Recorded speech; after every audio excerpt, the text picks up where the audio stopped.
8वां पे कमीशन लागू होने का इंतजार। 50 लाख से ज्यादा केंद्र सरकार के कर्मचारी और करीब 65 लाख पेंशन धारकों को है। 1 जनवरी 2026 से 8वां पे कमीशन लागू होने की घोषणा की गई है, लेकिन फिलहाल इसमें देरी होती हुई नजर आ रही है। अभी तक केंद्र सरकार की ओर से इसकी शर्तों और आयोग के सदस्यों के नामों की घोषणा नहीं की गई है, लेकिन इसमें एक नया अपडेट निकलकर सामने आया है और यह अपडेट DA और पेंशन जैसी चीजों से जुड़ा है। इतना ही नहीं, NCJCM के सचिव शिव गोपाल मिश्रा ने भी एक बार फिर कैबिनेट सचिव को पत्र लिखा है। तो चलिए इस पर डिटेल पर विशेष चर्चा करते हैं और पूरे मुद्दे को समझाने की कोशिश करते हैं। लेकिन इन सब से पहले आपको ये बता देते हैं कि आखिर 8वां वेतन आयोग है क्या। दरअसल केंद्र सरकार की तरफ से यह एक पैनल बनाया गया है जिसमें सरकारी कर्मचारियों और पेंशनर्स के वेतन और अलाउंसेस की समीक्षा हर 10 साल में की जाती है। हर 10 साल में एक नया वेतन आयोग आता है। जैसे कि आप लोगों को पता होगा, 7वां वेतन आयोग 1 जनवरी 2016 को लागू किया गया था। हालांकि इस वेतन आयोग को लागू करने में भी देरी हुई थी। इसी कड़ी में 8वां वेतन आयोग है वो 1 जनवरी 2026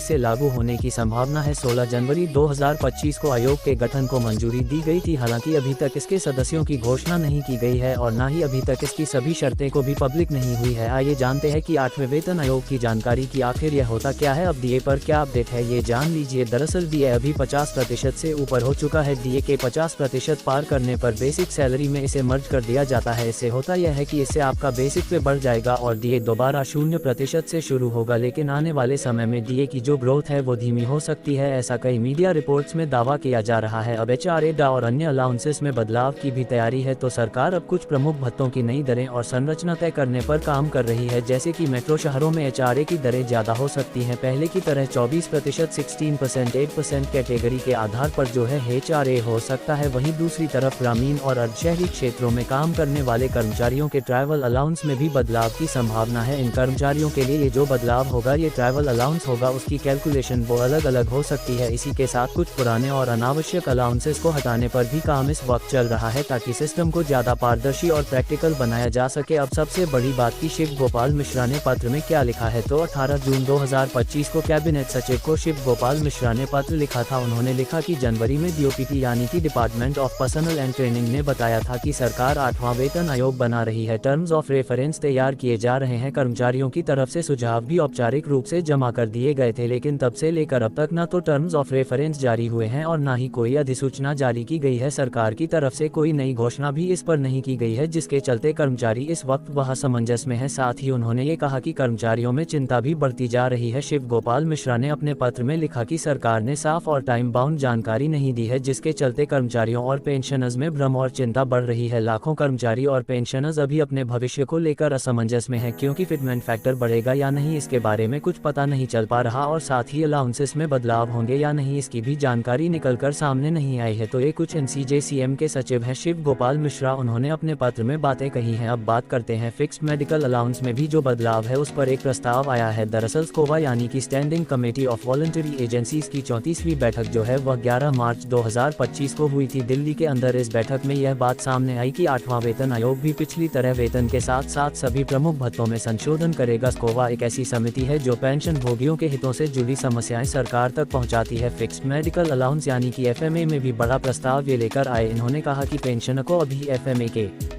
तौर पर 1000 रुपये प्रतिमाह मिलता है, जबकि महंगाई को देखते हुए ये राशि पर्याप्त नहीं है। स्कोवा की बैठक में ये प्रस्ताव पारित किया गया कि यह राशि जो है उसको बढ़ाकर यानी कि FMA की जो राशि है उसको 1000 रुपये से बढ़ाकर 3000 रुपये प्रति माह कर दिया जाए। ये बढ़ोतरी 1 जनवरी 2026 से लागू भी हो सकती है, ऐसा कई मीडिया रिपोर्ट्स में दावा किया जा रहा है। अब बात करते हैं कि किस फॉर्मूले पर जो है वो सैलरी तय होगी। तो दरअसल जो 7वां वेतन आयोग है उसमें जो फिटमेंट फैक्टर था वो 2.57 था। इसके हिसाब से न्यूनतम मूल वेतन में 7000 से बढ़कर 18000 हो गया था और पेंशन भी 3500 से बढ़कर 9000 हो गई थी। अब 8वें वेतन आयोग के लिए फिटमेंट फैक्टर का खुलासा फिलहाल नहीं हुआ है, लेकिन अनुमान ये लगाया जा रहा है कि 8वें वेतन आयोग में फिटमेंट फैक्टर 2.5 से 3.0 के बीच हो सकता है, ऐसा अनुमान है। अब जाते जाते आपको ये भी बता दें कि NCJCM की आखिर क्या मांग है। तो NCJCM की मांग है कि फिटमेंट फैक्टर 3.0 से ज्यादा हो, साथ ही पेंशनर्स के लिए भी समान अनुपात में वृद्धि की जाए, पुरानी पेंशन स्कीम की बहाली पर विचार हो और स्वास्थ्य बीमा योजना को अपग्रेड किया जाए, ये कुछ मांगे हैं एनसीजे-सीएम की। तो कुल मिलाकर अगर आप भी केंद्र सरकार के कर्मचारी या पेंशन हैं तो ये बदलाव आपके लिए बेहद अहम है, लेकिन अब ये देखना होगा कि सरकार आयोग का गठन कब करती है और आखिरकार कब से ये सब लागू होता है। फिलहाल जो अपडेट है उससे तो यही अंदाजा लगाया जा रहा है कि 1 जनवरी 2026 से पे कमीशन लागू होना थोड़ा सा मुश्किल नजर आ रहा है। तो उम्मीद करते हैं कि हमारी तरफ से दी गई जानकारी आपको अच्छी लगी होगी। इसी तरह की और भी वीडियोस के लिए देखते रहें और सब्सक्राइब करें हमारा चैनल है हिंद। जय भारत।